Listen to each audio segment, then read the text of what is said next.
Oh, Wait, you want are to you say it? starting? Yeah. I mean, Oh, I all thought right. we. I gotta give like the intro and stuff then. Oh yeah, you okay? Go.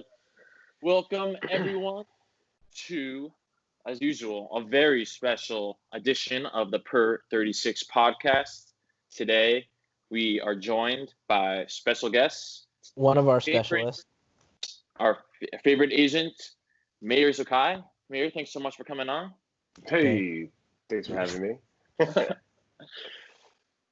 So I mean, just starting off, like, because obviously for a lot of people, like being a sports agent is like a dream job, but it also seems kind of abstract. Like, how do you break in? How do you really get started? So, like, just starting off, how is that something you kind of got your foot in the water to, and how did you really get kind of entrenched in it? I always tell people if you want to break into a business like this, you have to bring something to the table. Whether you have a strong marketing background, whether you have a relationship with a player, that's probably the biggest thing you can bring to a table. But I don't believe in internships in our industry. Like, really, who's going to teach you to be their competition, right? It's true. That, It's that, true. that especially in an industry like this where unless you're signing a guy to like an indentured servitude contract or whatnot, like you're gonna probably not know that guy within a year or two. He's probably going his own way. So, true internships, in my opinion, really don't exist in this industry. No one ever taught me how to do it, and no one really is going to teach you how, like I said, to be their competition. But that being said, there are steps and measures you can take to uh, kind of break in.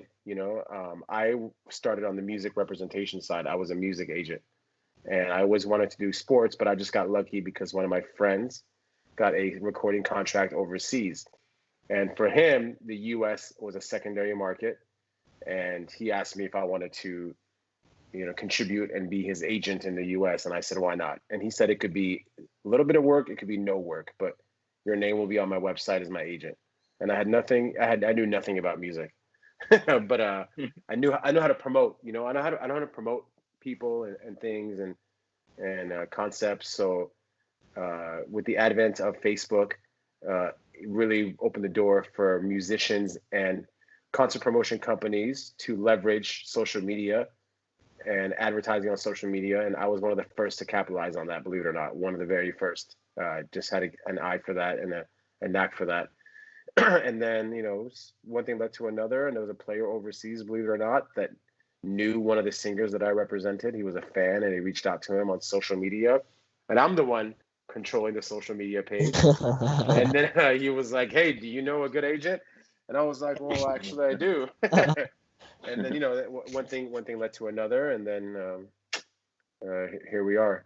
So about 10 years in, I've had players in the league, I've had players overseas, players in the G League, and been able to recruit a little bit from my alma mater at UCLA. And then while I was waiting, to finish undergrad at UCLA, I was able to write. I was a journalist, and just an innate ability because my father's a writer. He's a journalist. So I knew that maybe I wasn't a basketball player. I didn't know anything about really basketball per se or whatnot, but I knew that I knew enough about sports, and I was a good enough writer that I was able to maybe break in by kind of getting in my foot into the door through sports journalism. And then, I was 18 years old with bylines in the LA Times and Daily News. And at that time, you're looking at, I'm sharing the newsroom with such people as I mentioned on another podcast, Ramona Shelburne, Arash Markazi, Jay Adonde, Mark Stein, Gary Washburn, who covers the Boston Celtics for the Boston Globe, Howard Beck. Him and I were in the same newsroom 15 years ago, believe it or not. Small, secondary Was that paper in LA. was that straight out of college, or was No, that while you were I still in was school? in I was in college. I don't like to take no for an answer. So for me, you never know if you can do something until you try. But so many people in our industry, your industry, they psych themselves out. Like you guys had Mark Berman on your podcast. Yeah, Yeah. we I, picked I, up I plunge. that was big, right? Yeah. But Yeah, but it's like pretty but much. Yeah. Yeah. yeah, but like you ask like all these other people that have podcasts or blogs, and they'd probably be even terrified and wouldn't even know where to start, right? I mean, our To get our Mark Berman on there. our first podcast ever, we just cold called, reached out to Chris Copeland, just hoping that he would come on, and he did. And so that was our Right? first episode. It was like, oh my god. But It's also imagine, like our last player to come on too. Yeah, So yeah.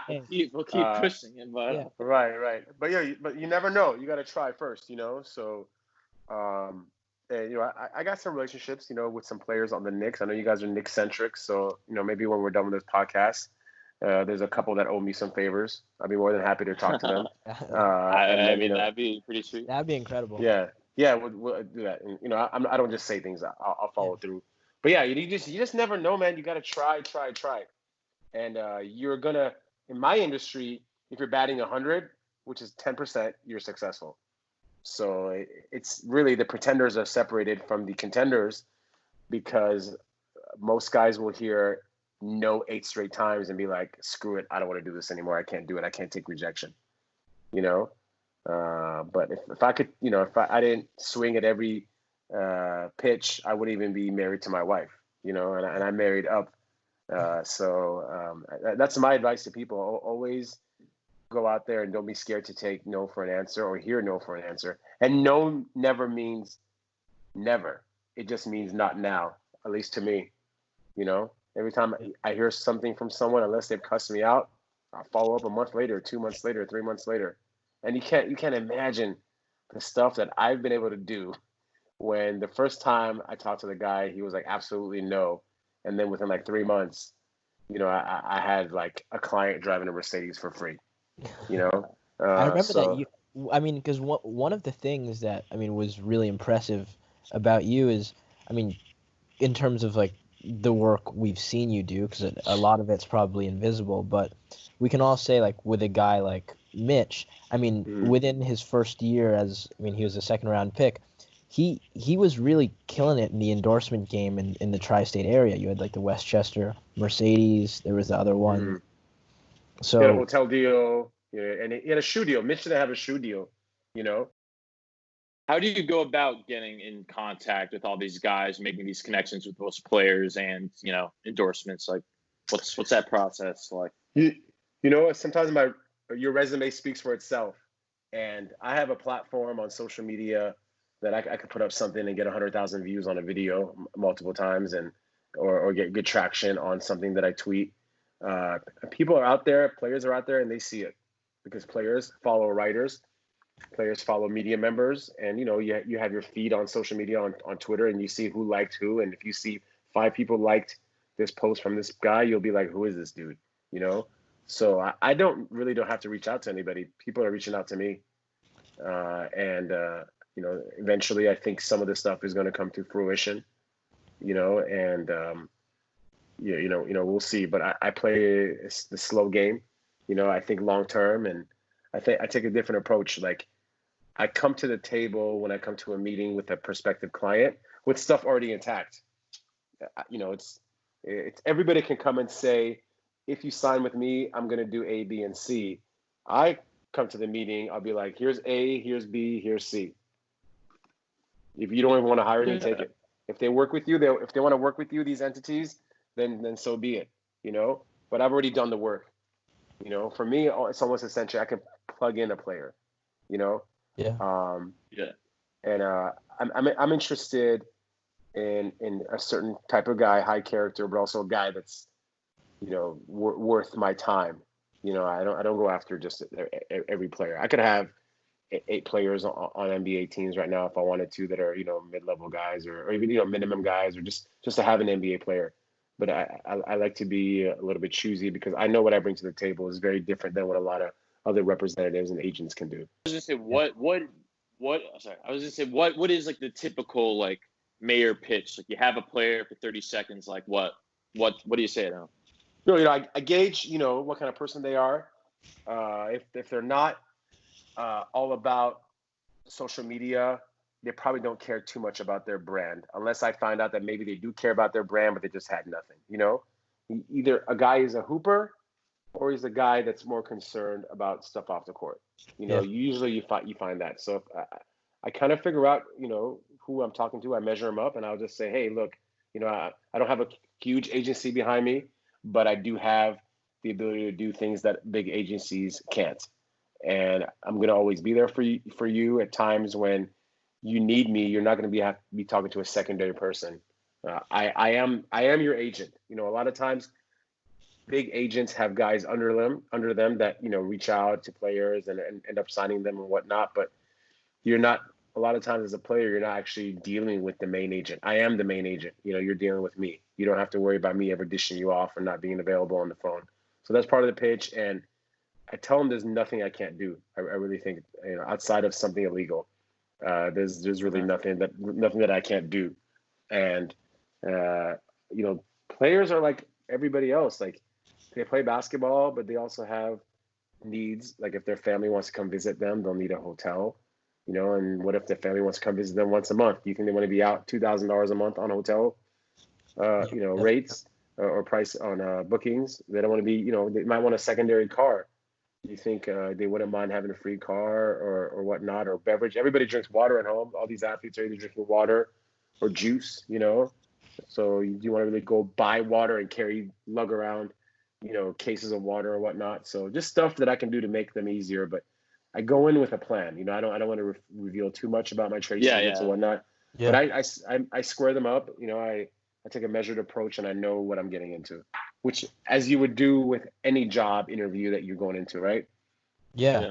Yeah, or interview. When you guys are interviewing somebody, you've done your homework a little bit. Of course, and but the way we approach each person we talk to is obviously it's different, but it's nuanced. Like, we definitely have our just ourselves and the usual approach we take to everything, but obviously we're going to talk to Mark Berman different than we're going to talk to someone our age, and kind of right. Which brings us to our next question. Mayar, what's it like writing for the New York Post?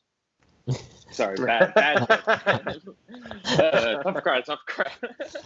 Yeah. Okay, but wait. This was the question I wanted to ask, coming off the, just talking about like how you approach being an agent, because now we're kind of seeing, especially with the Knicks, but with Leon Rose, and as we've seen with Bob Myers, making kind of that transition from agent. Obviously, it's different because at the point where Leon Rose was when he left, like, it's more at that point that he's kind of running a business. You know what I mean?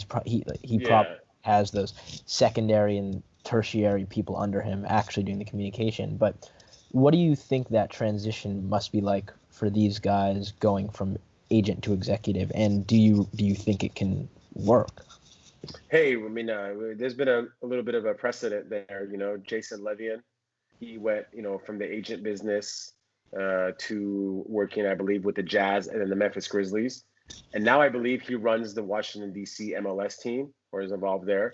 Really? Justin Zanuck, right? The general manager of the Utah Jazz, is a former agent.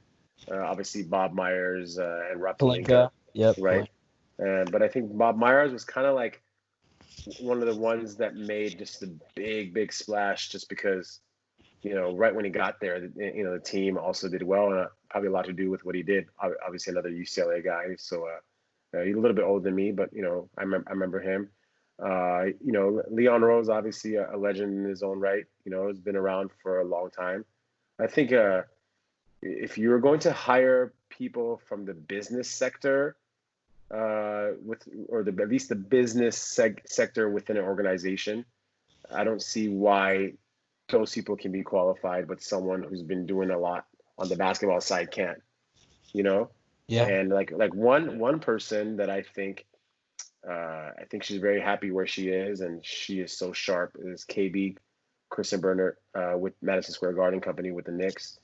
She's vice president of business ops, but I believe she was president of the LA Sparks, and she was president of the New York Liberty, right? And the New York Liberty and the Sparks were perennially great teams. The Sparks, up until a couple of years ago, and they were sold last year by the Knicks, but year prior to that, they were top 5 team in the WNBA.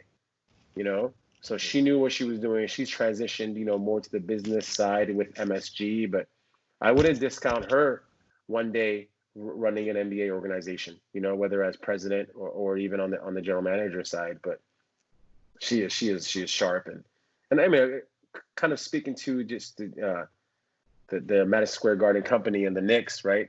I was on Jonathan Macri's podcast recently. You guys had him on. Yep. We listened to the pod. Yes, sir. Right. So I mean, I talked about Mr. Dolan a little bit, but Mr. Dolan just doesn't own the Knicks, right? He owns the Rangers, who, were in the playoffs, up until a couple of years ago, continuously. Yeah, right. That's the kind of like the converse to where like it's really easy just to rail on Dolan for his inability to build a consistent winner, but it's hard to put it all on him in that way when you look at the Rangers, who no one ever mentions dysfunctional ownership, and they've been one of the most stable franchises for decades. I mean, because that's the thing about the Knicks is it's just a very volatile environment, it seems, in job. Right. Yeah. Look, one element that's important is luck, right? You got to get lucky too. It's not like the Knicks or other franchises going into drafts don't want to pick the best player, so a little bit of luck is involved also. I think there are other franchises not under a microscope that have not done well and have had, a turnstile of coaches and front office people. So it's just magnified because the market is New York, Yeah. And you can't. Yeah, I mean, no one's gonna, like, everyone always gets mad that the Knicks are always like made fun of by Bleacher Report and ESPN, but like no one cares about like the Kings or anything. Like, it's New York. It's more fun to roast the big guys. And it's just the fact that because we haven't won a championship since 1973, it's kind of like a running joke at this point because it's the most ravenous basketball. I mean, as you've probably experienced with just the amount of time you spent around the team and Mitch and just the fans. I mean, Knicks fans are ravenous, and for as impatient as they are, I mean, they probably are the most passionate fans that exist. Oh yeah. Look, there's no secret formula, because I promise you, if there was, Mr. Dolan would have bought it by now. He would have exercised it. It's a slow play now, and you have to make changes here and there, and you have to see what works. Don't get me wrong. I don't want my critique of him or extolling him, exhorting him and saying I feel like he's doing such a great job, take away from the fact that I don't agree with everything that's going on in that organization. Yeah. That I didn't butt heads with some people there. Yeah. That I didn't think some people were not professional. Yeah. But that just happened. That's just life, right? And I may have a client there next year. I may never have a client on the Knicks again. I may never have a client in the NBA period. But I'm just calling it as it is, man. Yeah. And you have to realize also, every time somebody departs from the Madison Square Garden company, or they depart from the Knicks, like, not every time, but I see a lot of shots fired on their way out. And how graceful is Dolan doesn't say anything. Thank you for your time. We appreciate you. Yeah, I mean, it's hard to find an actual like hard, like say what you want about Dolan, but it's hard to find anyone to actually say like, oh, he mistreated me when I was on the Knicks. Like everyone likes him. I don't think. And he seems to really, like, you can speak to this too, like with how you saw him interact with Mitch, who's really considered probably at this point either him or RJ the cornerstone of the team. I mean, you see what Tyson Chandler said about him. Like, he seems to really care about his players. Like, right. From the smallest like time employee at Madison Square Garden, to the security guards, to anybody up on the hierarchy, he is exhibited respect. He's very respectful. He's very conscious of everybody, and it's not easy being someone like that, man, where you have to like worry about so many things. You'll never have peace of mind going to sleep when you're someone like James Dolan, when you have thousands of people whose livelihood is predicated on the business decisions you make, from shareholders to employees. Yeah. And everything could be going right, but if a player is worried that he's injured and he's on your basketball team and doesn't know like if he's gonna, when he was gonna come back and it's stressing them. He's worried about that too. The more money, more problems. They're gonna turn things around here pretty soon. I'm confident. I hope so. To go back to one thing you said earlier, or two things. One, I just felt kind of bad listening to that McCree podcast because he mentions multiple times that like he had to wait like a year. Meanwhile, like we reached out like a few weeks ago, we were able to Right. get on that pretty Yeah. fast. Don't tell Macri. Yeah. But also just talking about GMs joining management. I was just wondering, is that something, obviously, and I'm not saying you're necessarily like planning to get GM, but like, is that something you see down the line? Like, what is like the big term goal? Like, would you want to just become maybe do something else? I will work for an NBA front office in an executive position within the next 10 years. I'm confident. Mark it down. And I also have my best is still ahead of me. And I have a pretty big plans, and I've had some stuff in motion here for a couple of years, but we'll see how everything unfolds. But I also took a special interest with New York being around it. I'm West Coast based, so I'm a guy from LA, and then there are the Knicks. You're so far removed from it, and then I was a Bulls fan growing up. So I didn't even like the Knicks, but just being around it and seeing how passionate they are, like Oklahoma City and New York, those are big, to me, are the most passionate fan bases in basketball. Obviously you have the Lakers, and whatnot, but I'm not sure the people that go to those games are actual basketball fans. A lot of that is pomp and circumstance, but I think the Knicks, I would love to play a role into delivering players there in the future as an agent, and contributing to the possibility of them winning the championship, so I would, that'd be awesome. There's just nothing like it, man. And people, like you said, are so passionate and starved for a winner. And, that would be super, super cool. Yeah.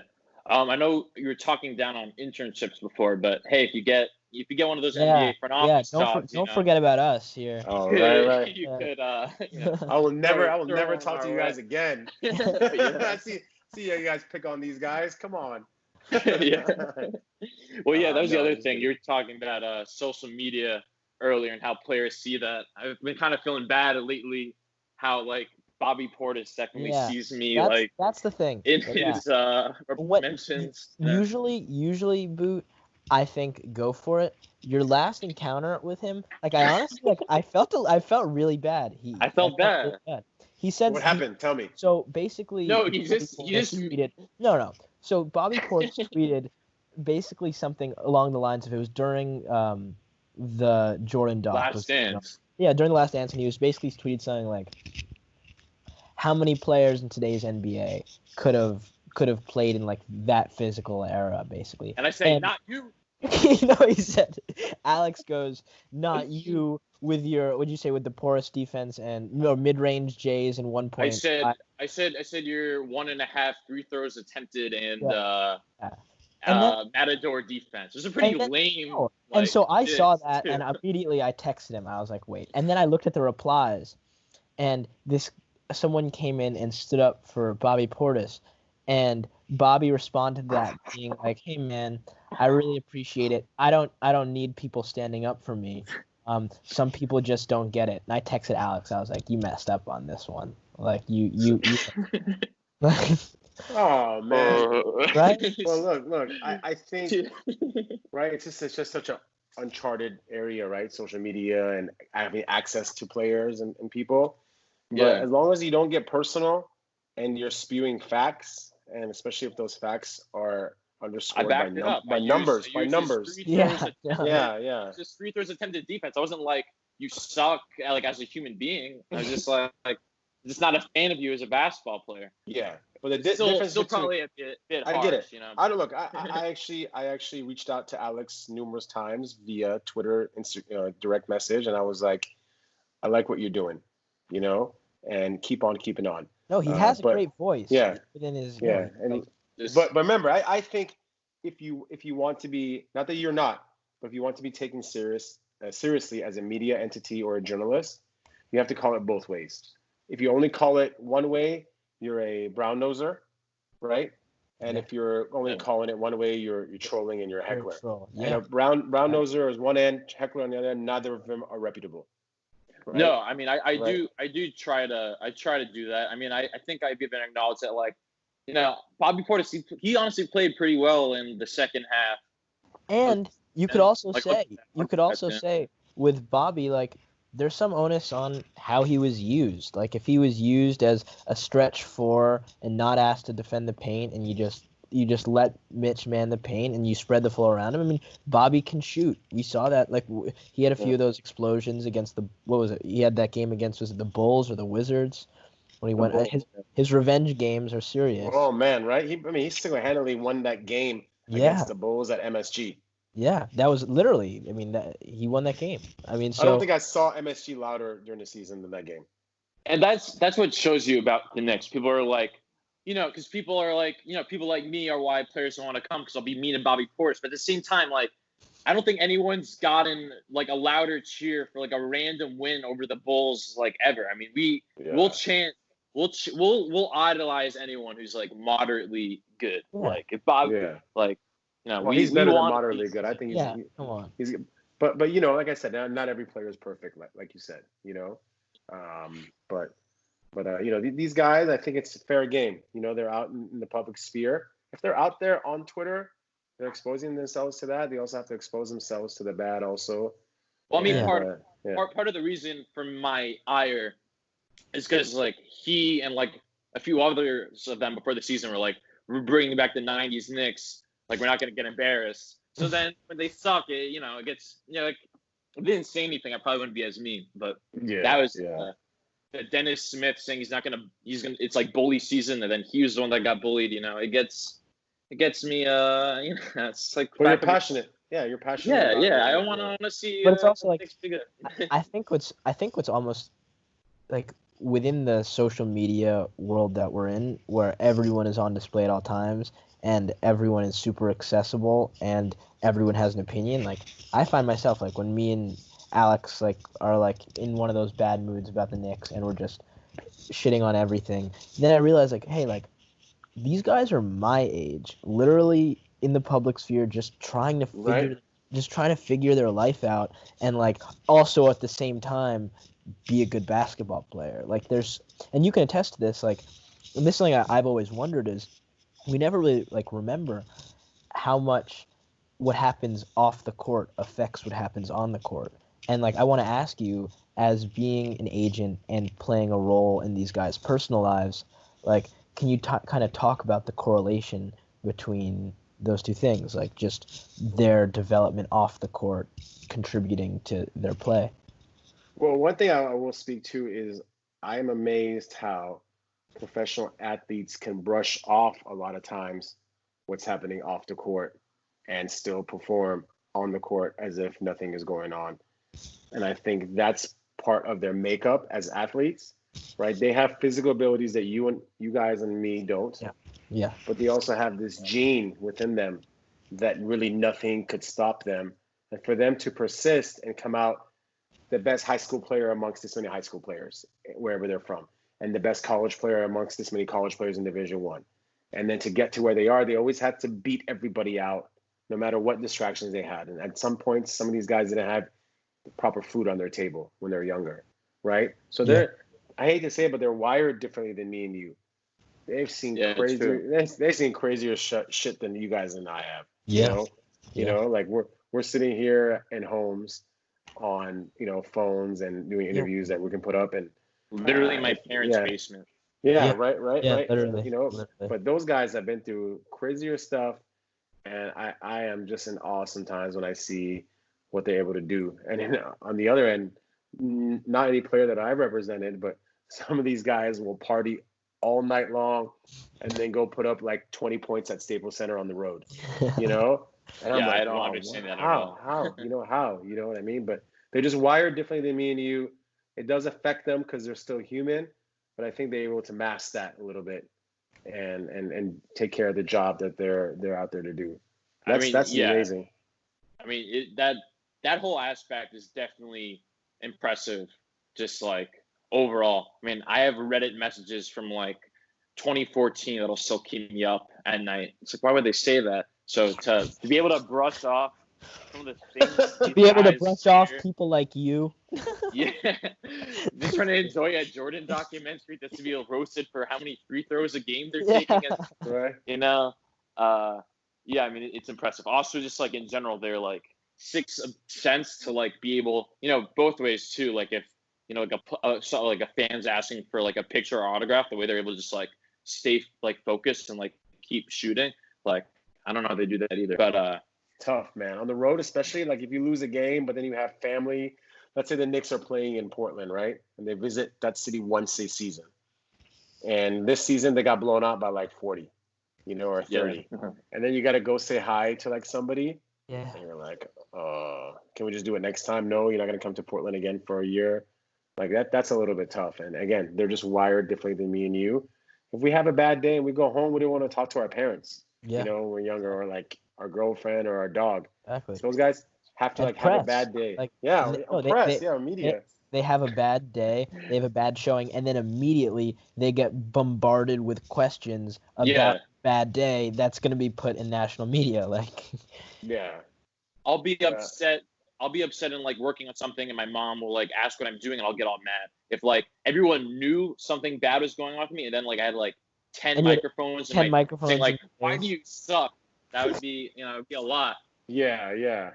Or even even with the Jordan documentary, like 8 microphones in the face. Like, why were you in Atlantic City last night? Why were you in Atlantic City? Like, just, I mean, they have to answer. They have to answer for things that we would never have to answer for. But I mean, that also comes with everything. I mean, you know what? Let's play a fun game. You guys want to play a game here? Yeah, let's play. Yeah. I mean, you guys are media. You guys are in the media, so and everyone's kind of aware of the big figures in the New York media that cover the Knicks. Yeah. Let's all go around, and I'll say a name, and you can only use 1 or 2 words that pop into your mind to describe that media personality or figure. Okay. That's cool because the media are so important. You're better at running this podcast than we are. Yeah. No, I just thought. Yeah. Because you guys had it. You guys had you had Berman on here. You had Macri, who's in his own right. He's independent. Yeah. But so let's start with Ian Begley. Simon. He's fair. And I like what you said that. This is more than 1 word. Definitely. Yeah, you can use more than one. You can use more than 1 word. Oh, my bad. I thought it was 1 word. My bad. 1 or 2 words, but then just explain. He walks that line really well, where you said before how you can't be a brown noser and you can't be a heckler, and there are media members on both sides. And I think Begley is one of those guys who does a really good objective job of reporting both the good and the bad. Yep. What do you think? Yeah, I mean, I'd say like my word would be real. I mean, he definitely, especially as like a media guy who has to manage personalities and stuff that he's talking to every day. I think he definitely does a good job. I mean, I remember like the whole like Melo drama with Phil Jackson got me like very mad. He was like vouching all the real points. Like Melo was like a professional and stuff. I mean, I don't know. That's what I remember about him. He wasn't just like, being like a blasé passive guy. Like he'll be real, and like sometimes people will get annoyed with him. But like I'd say he's like a real, genuine guy. He's gonna say what he believes, which is hard as like a journalist. Like I'd say in New York. Yeah, it's real. It's measured. Because then you got guys like Bondy. Yeah, but let me say. I think Ian Begley, calls it both ways.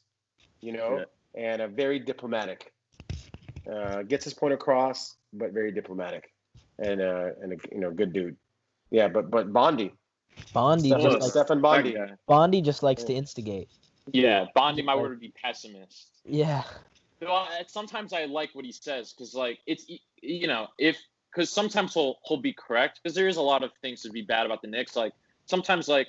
As he's saying everything, like there will be like 1 or 2 things where it's like, I agree with that. Everyone's mad at him, but like I think he's right. But in general, he's not attempting to play it both ways. But then at the same time, he has this weird propensity for where like right now he's saying like the Knicks are gonna trade for Trae Young. Like I was just about to say that. Yeah, like he gets weirdly optimistic. He was saying like they should go after Kyrie too. So I don't know, pessimistic, but then also like weirdly like He's star pretty raw. chasing too. Yeah, he's like raw. He'll call it as it is, and but I don't think Bondy puts stuff out there. I think he's pretty well connected. So if he comes with like a Kyrie story, which didn't happen, or it comes with a story on another player. I mean, it was close to happening, honestly. Yeah, right. I still to this day wonder, because I mean, I tweeted this a while back, but I saw Rich Kleiman like outside my apartment building in New York this past summer, and I was like, Rich, like, it killed me seeing KD go to the Nets. Like, I thought he was going to be a Knick, and he looked at me, and he was on the phone. He put the phone down, and he goes, "Me too, bro. Me too." Wow. So I still to this day wonder if he doesn't tear that Achilles, if there's a difference. I do. Right. Because I think the pressure of but I also understand him not choosing the Knicks because of the Achilles injury. Because if KD comes to the Knicks, the expectations are just astronomical. Yeah, And, I mean, I agree. But to carry the Knicks with like one Achilles is 31-year-old KD. It's just a lot of responsibility. So I mean, how about a guy like? So wait, when you consume basketball content now, I'm not just talking like New York media. Who are people that you really respect? Like, obviously, because I really enjoy like the Ringers content and their comedy. Like Kevin O'Connor, I think is he really walks that line perfectly. Kevin O'Connor. Yeah, I was listening to that podcast while walking. Yeah, he's I got to know him a little bit last year, and we text and talk a few times and still keep in touch. Professional Chris Vernon, who runs that Ringer podcast, I knew when he was just a local writer in Memphis 10 years ago. He looks like he's 20. He looks like he still looks like he's 20. And back then he was hawking outside the arena. I remember while doing that, and the money was going to charity or something. But these grit and grind Tony Allen shirts, like he printed them up, and he's like, yeah, but he's dope. That culture is dope there. But yeah, like he's cool. Steve Popper, right, with Newsday, which Newsday, if I'm not mistaken, is owned by James Dolan's brother. Did you know that? I didn't. Yeah, I knew it was a connection. I didn't realize it was his brother. Yeah, I think that's what it is. But Steve Popper is a consummate professional, and he calls it both ways as well. I think he stays in his lane. I don't think he's the guy that's going to break news often, but he's going to give you the insight that you want to hear. And he actually did break news, I think, recently with one component of the front office changes or whatnot. So he's really good. Mike V. Oh, actually, you guys know Steve Popper. You guys know about Steve Popper. Mike V. Or something. Yeah. Oh, Vort? Big Vort? Yeah. I like Vort. But then there are people like Frank Isola who just loves to stir the pot. But you don't think Isola loves to stir the pot?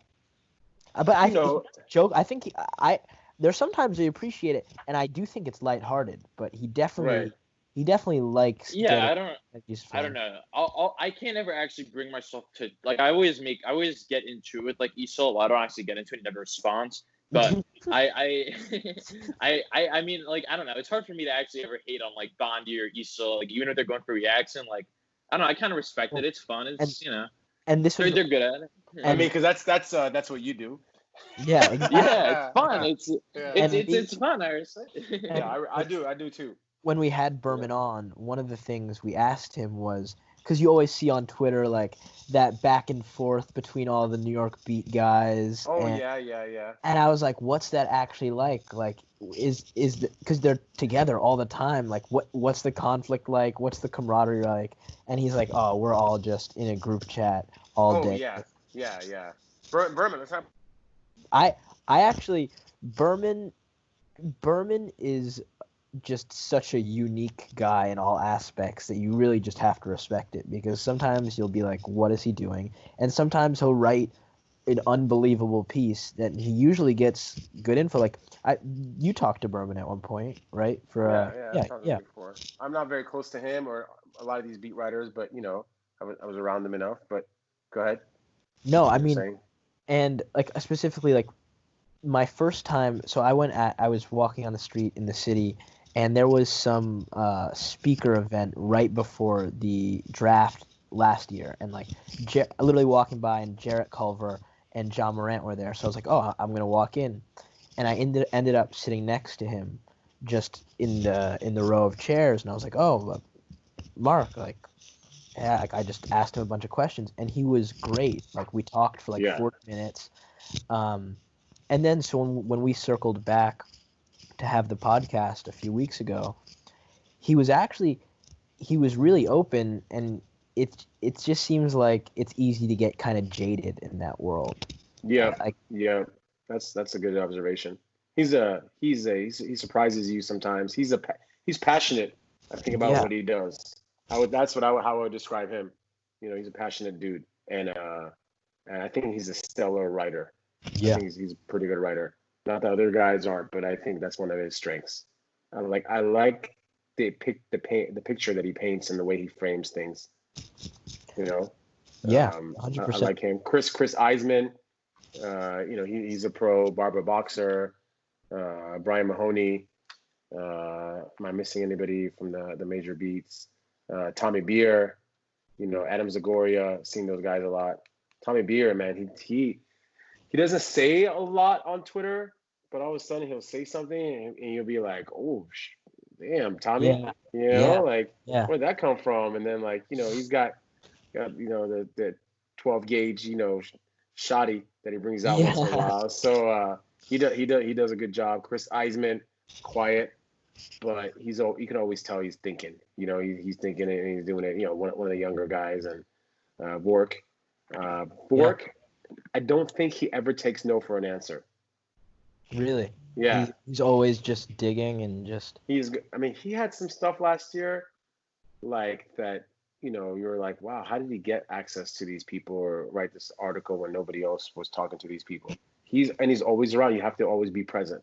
He comes very early to the games. He's there. Howard Beck is just so versatile. You guys listen to his full 48 podcast? Sometimes. Yeah, sometimes. Yeah. He's good. So well connected, veteran, so versatile, and just so you can talk with that guy for like hours, man. And he just knows. I talked to him so for much. a bit at Sloan.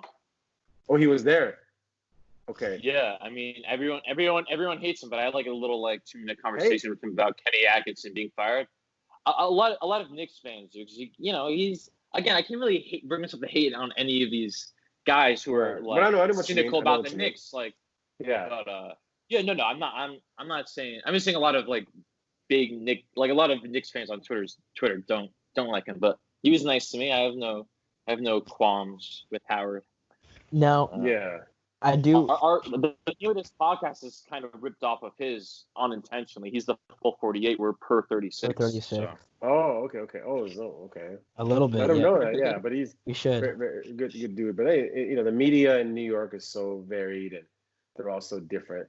And they also deserve a winning product. Also, it's tough, man. Your job affects your life, and if you're, misery loves company, and you got all these people around you. But I've had the opportunity to go with some of these guys and grab drinks after a game. I remember on the road trip to Dallas this year, which was a big road trip, right? They won against KP without Mitch. But we caught some beers after the game. Actually, I think it was a game before. I was there early, and they were playing the Magic the night before. So, and I got to know these guys a little bit on a personal level. Like I said, I don't keep in touch that often, but I think the best in the business is in New York. Not LA, not the Bay Area. The best in the business is in New York. Easily. And it's not just the media figures. Look at you guys. There's nobody doing stuff that you guys are doing. You think like a Berman, a 20-win team. Yeah. No, but you guys are active, and you guys, this is a labor of love for you guys too. Yeah. Exactly. But you think like the Berman equivalent in LA is going on a podcast. Have you listened to some of those podcasts from the Lakers? We have. I mean, New York's just a different energy. I mean, it really is. It really is. Yeah. It's like, I mean, it's a different level of passion. It's just like. What are we gonna do? We're gonna have some basketball this season, guys. What do you think? Oh, I actually want to hear what you think. You think the season's canceled? Yeah, I just look. I want to see basketball happen because if it doesn't happen, it's gonna cut into money next season. Yep. And the less money that players make is also less money that agents make. Also, I think my children and my wife are sick of seeing my face. Yep. I liked it sometimes. I liked it when I came home sometimes and my daughter didn't remember who I was or something. You know, she's young. But you know, like, you know, man, it's the inactivity. You know, that's why I was like, I'll be on your podcast. Got nothing else to do. No, I love you guys. But you know, we all want to see it, man. I just don't see it happening.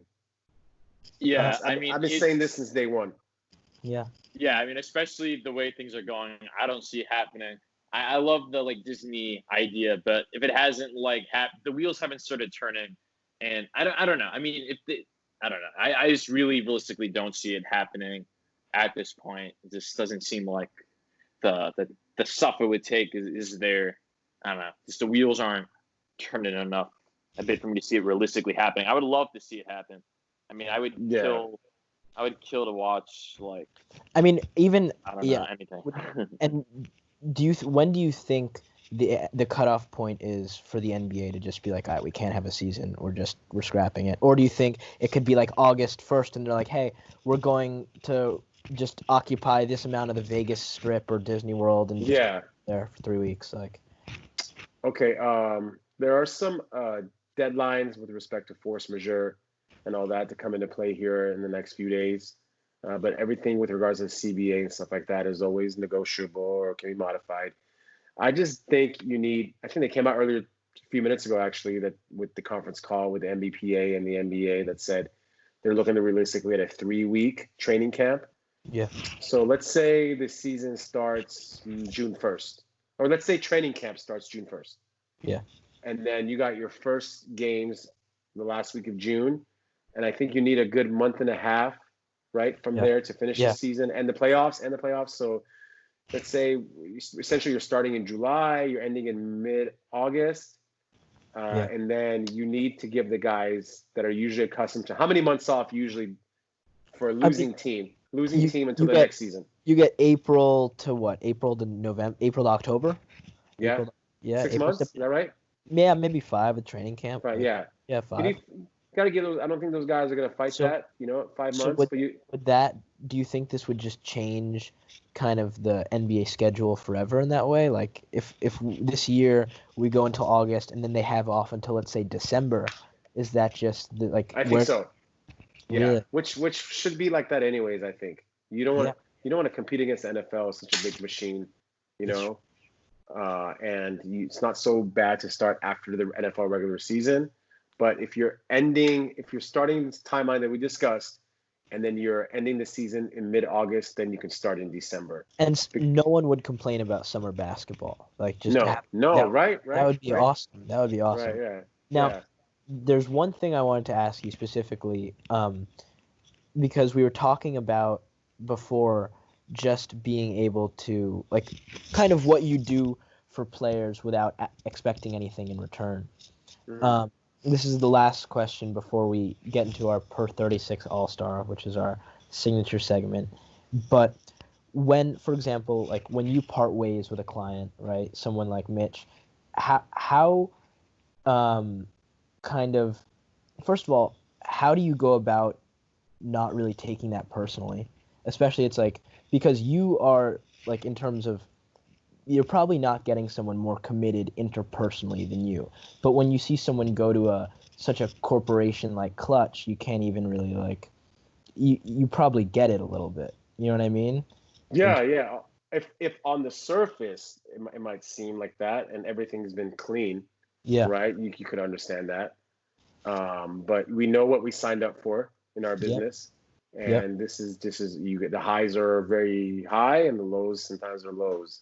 And it's very lucrative, but it's also very risky. Yeah. And this is like something. It's like when someone wears their heart on their sleeve. This is that job. You know, you're doing so much for your client, and that is exemplified by what I said. You're wearing your heart on your sleeve and really doing so much, like me, and you're out there, and then all of a sudden you get terminated, or the parting of ways, and then you almost have to like just go deep within inside yourself and just realize, hey, like you're gonna either let this bury you, or you're just gonna move on. And if you think that you got lucky, then you're probably going to be buried and you're done. But if you think that you can, that you're confident in yourself, you can do it again, then, you move on. But there's 500 certified agents in the NBA, like less than 100 represent clients. And I think the turnover is probably every year, probably 10 to 20% probably don't renew their license. Yeah. They're gone, but I said, you never know what the future holds, even if a client leaves you. Never know what happens down the road. So, but yeah, it's crazy. With the times that we're in right now, and hopefully we get basketball back soon, so you guys don't have to have boring guys like me on your podcast. No, it's better because now we can have you on.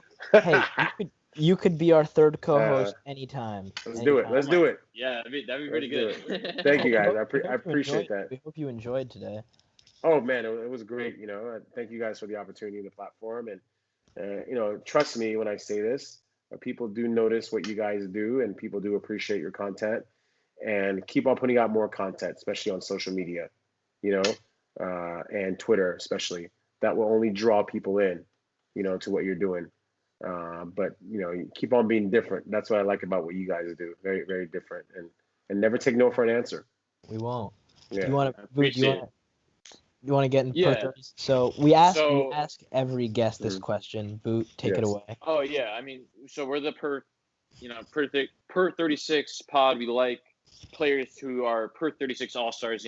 Players who go under the radar. End of bench guys who deserve a little more love.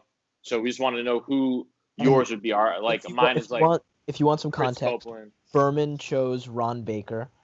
Who did Macri choose? It was I don't remember. I don't remember, but think of just any kind of I mean, you probably have a really good sense of this because you kind of get a sense of the guys, but someone who's really underappreciated in terms of the media or just basketball stats world, but who you just have a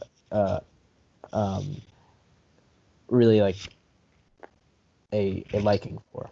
Oh man, there's a guy that I watched since he was in college, Gary Payton II. Yep. Oh man, admitted. Tore it up summer league.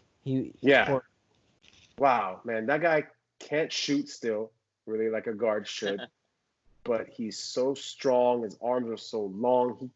He makes up for the fact that he can't shoot by grabbing sometimes 10 rebounds a game, and he's a steal threat every time he's out there. Good passer. I love that he's a steal threat like his dad. Speaking of per 36, last year for the Wizards in 3 games, he averaged 6.8 steals per 36. So, that's pretty. It's pretty good. See that? You like that? That's what I do. This is what I do. He's the midden. His dad was a glove. He's the midden. That's an excellent. Yeah, you like that, guys? I didn't come up with that. But it's perfect. That's perfect. He's good. He's good. Exactly. He is. Yeah, I think he's been in and out of the league a little bit, right? But I think he's got the opportunity to stick. And his shooting has come around a lot. Yeah. No. Big fan. Perfect. I'm a big fan of his game and what he's doing. Yeah, I like him too. I always root for a guy like that. That's like I always root for like the Suns. I like another per 36 all-star. I'd say like that is David Stockton. Like he put up like big numbers for the Reno Warrants. So, he's been. He even had a little cup of tea, I think, with the Jazz on a 10-day or something. Actually, I think so. I looked that up last year. I remember that. I was like, whoa, that was awesome. Some people saw it as just a token thing, but he's balling. Yeah, his per 36 numbers with the Jazz, he averaged 40 points per game. I mean, he only played 9 total minutes, but 40 points per 36, pretty good. Come on, man. But But he also averaged 12 fouls per 36 minutes. So I guess he wouldn't get up to 40. But man. But anyways, thanks so much for coming on. Do you have so any much. anything You have specific to to plug? promote Yeah. or anything? Your social media. No, thank you guys for the opportunity. I'm looking forward to, like I said, basketball starting here pretty soon. I think we are getting closer to having some sort of resolution.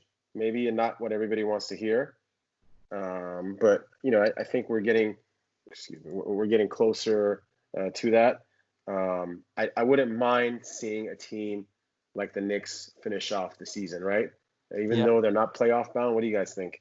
I would love it. Yeah, kind of would hope they lose so we get like better odds at number one. But I'd like to see a bit more. Yeah. I mean, you're thinking. I kill to see anything. Who do you guys like in the draft for the Knicks? I am a big LaMelo guy. I like Killian Hayes. And I'm going to give you a little tip here. We are big anti-Cole Anthony people. Oh, really? Why yeah, that? so Cole Anthony. You played with him at Knicks camp, and I was on his team at Knicks camp when I was younger. We went to camp like 10. like 5 years, and he was my neighbor, literally neighbor until I was 15. And we used to stand literally next to each other for the bus stop in the mornings. Oh wow, okay. He's a funny kid. He's a smart kid, but I've just never gotten the sense. Like, he would always whine. He would always complain if he didn't get the ball. He always, from when we were 10, he would just grimace with the refs. You have some insight. Yeah. No, I mean, I'm telling you. I really and I think that stuff is important. And I think he likes the clout a lot. I think he's really into his social media and mixtapes. And I mean, even when we saw with UNC, like, he came back UNC mid-season. Would they go 0-6 in his first 6 games back? Oh, right. I like the kid. I just don't think he's a winner. And I don't think you like the kid. I don't love the kid. And with him being from New York, I mean, I think he's gonna work somewhere else. With him being from New York, and I know that if they drafted him, they would market him as, the next New York point guard, Marbury, Telfair, Cole Anthony. Yeah. With Greg Anthony being his dad, I just think it's way too much on his shoulders, and it would be hard for me. Hey, Alex, do you notice, like, the soft flex from Simon, how he was neighbors with Cole Anthony, and he runs into